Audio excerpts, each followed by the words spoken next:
Halo, saya Rionaldo Stokors. It's story time with me. Oke,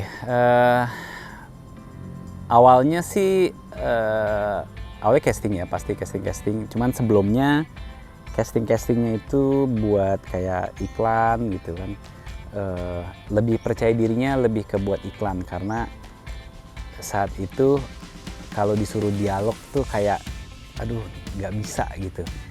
Mengucapkan gitu yang harus memakai dialog itu belum bisa lah. Jadi kalau iklan kan saat itu kayak cuman kita butuh ekspresi enak, enak gitu, atau seneng, iya cukup seneng gitu, terus atau ya dan sebagainya lah, tergantung produk yang lagi dibutuhin apa gitu. Nah pernah cobain sih casting saat itu, memberanikan diri lah, ya udah oke deh, coba deh gitu kan. Itu begitu lihat saat itu casting tuh kayak ya mungkin nggak tahu ya saat ini seperti apa, dulu tuh kursinya banyak gitu kan ya, kamera di depan dan kita ngantri dan semua orang bisa lihat gitu kita sedang casting lagi di depan gitu. Dan itu pengalaman yang mengerikan lah saat itu buat saya, karena pertama belum bisa dan kedua kan harus dilihat banyak orang, jadi apa ya kayak yang nggak bisa dan hasilnya memang sangat buruk banget gitu. Dan sebelum itu apa ya, casting pertama itu pernah ngantri kayak oke, daftar nunggu satu udah gue terakhir aja deh, saya terakhir aja ya, oke, nunggu sampai terakhir saking deg-degannya, takutnya. Begitu sisa satu orang abis dia itu saya, begitu dia maju ke depan saya keluar. Karena saat itu nggak pede, akhirnya saya pulang. Padahal begitu banyak waktu yang udah disia-siakan menunggu antrian itu, cuma karena nggak pede ya akhirnya pulang. Udah, terus ya berjalan pulang sih kadang ada juga, aduh nyesel ya kenapa nggak coba ya, kenapa harus takut banget gitu. Akhirnya ya udahlah, biarlah, nggak usah dipikirin aja. Terus kapan ditawarin lagi, oke kali ini coba deh, sama juga kayak begitu juga, cuma akhirnya ada kemajuan lah. Posisi tetap minta paling terakhir, cuman kali itu nggak pulang dan hasilnya memang sangat buruk. Sangat hancur aktingnya, bener-bener hancur banget dan nggak keterima tentunya. Akhirnya ya udah, dan setelah casting itu kayak punya tuh kan, gue bilang juga apa gitu, ngomong ke diri sendiri kayak gue nggak bisa, yang ada dialog tuh gue bener-bener nggak bisa gitu. Dan tadi itu memalukan banget, sangat memalukan karena ya jelek banget gitu.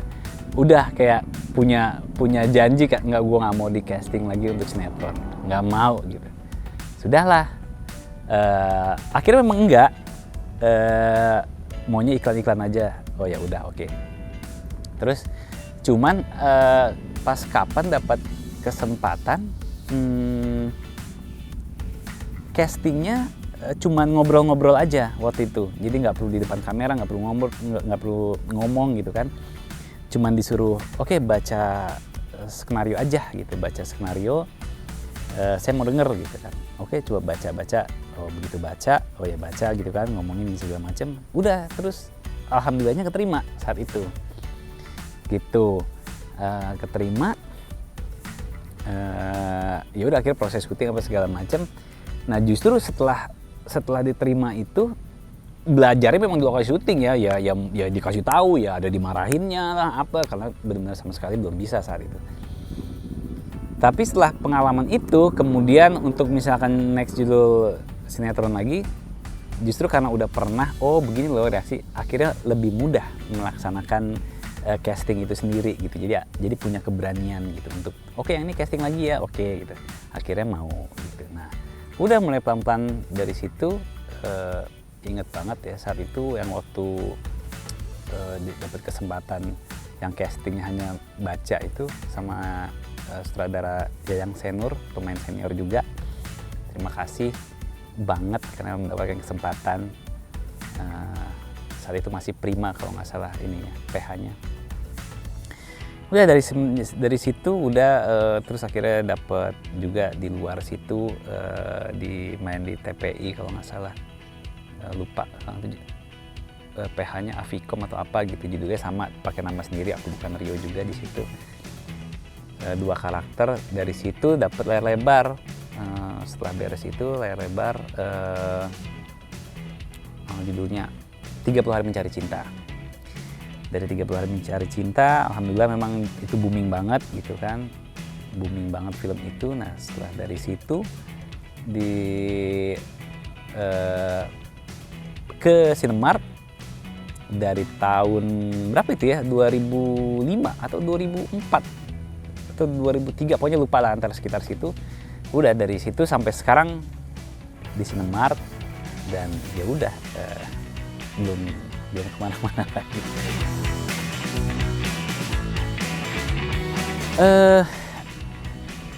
Kalau itu aku nggak pernah dapat award atau apapun, sama sekali nggak pernah.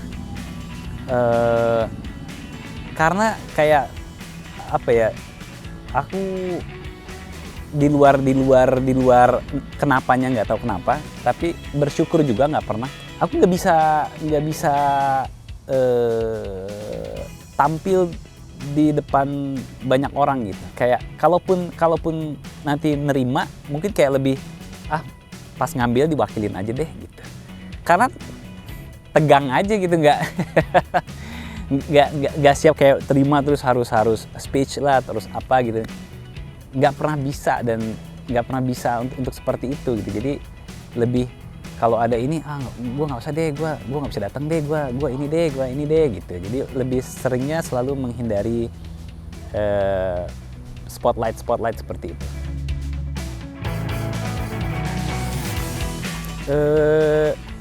Alhamdulillah sih banyak ya. Dulu kan waktu kecil karena ya suka juga nonton sinetron gitu. Dulu waktu masih peran-peran kecil-kecil gitu kan, ketemu Mas Ari Wibowo saat itu, wah dulu gue nonton sinetronnya dia gitu kan, fighting keren banget gitu loh. Itu seneng banget dan groginya minta ampun, saat itu groginya minta ampun banget. Ketemu Mami Mary Belina, sama seneng dan apa ya, dan ya tegang lah berhadapan sama senior. Cuman memang enaknya sama senior itu kalau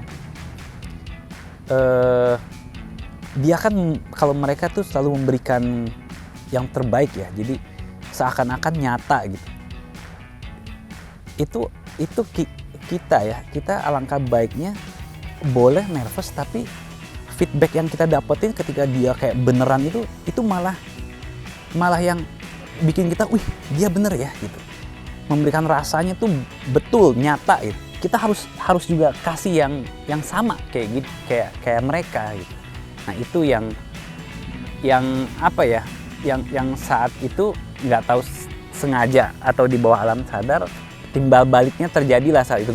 Nggak langsung ngedrop, aduh gue takut nih, gue ketemu ini nih, terus ketika main jadi berantakan, jadi hancurnya. Justru itu malah kadang malah disayangkan kalau hasilnya seperti itu gitu.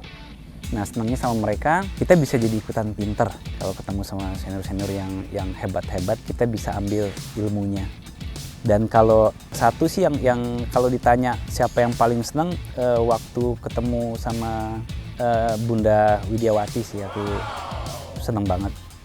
Karena saat itu memang ceritanya bagus, terus Bunda Widiawati jadi Umi, jadi ibu juga di situ.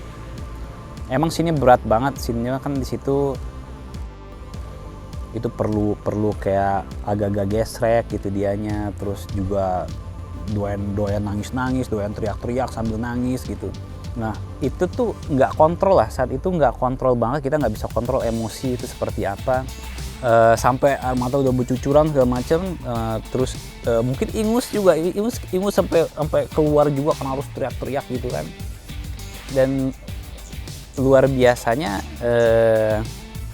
Bunda Widiawati tuh nggak ada dialog, nggak ada apa gitu, nggak ada di skenario maksudnya gitu. Itu bagaikan ibu beneran yang ngusap ingus aku di situ gitu. Bener-bener dia ambil tanpa tisu, tanpa apapun, tanpa pakai baju, pakai tangannya sendiri gitu. Dia ambil, udah cuma diseka, mata diseka gitu, jangan nangis, jangan begini, istighfar lah, apalah gitu, karena adegannya ada begitu. Itu kalau cerita itu selalu merinding karena kayak real gitu. Oh, betul-betul jadi sosok ibu banget gitu, yang nggak ada jijiknya, nggak ada gelinya gitu sama anak sendiri gitu. Nah, itu yang dilakukan Bunda Widiawati, dan luar biasa sih, aku respect banget sama beliau, luar biasa. Iya, itu aja cerita dari saya. Kira-kira ya perjalanannya dalam bidang dalam hal karir itu seperti itu. Iya, jangan lupa like, subscribe, sama komen di Cinemark Entertainment ya.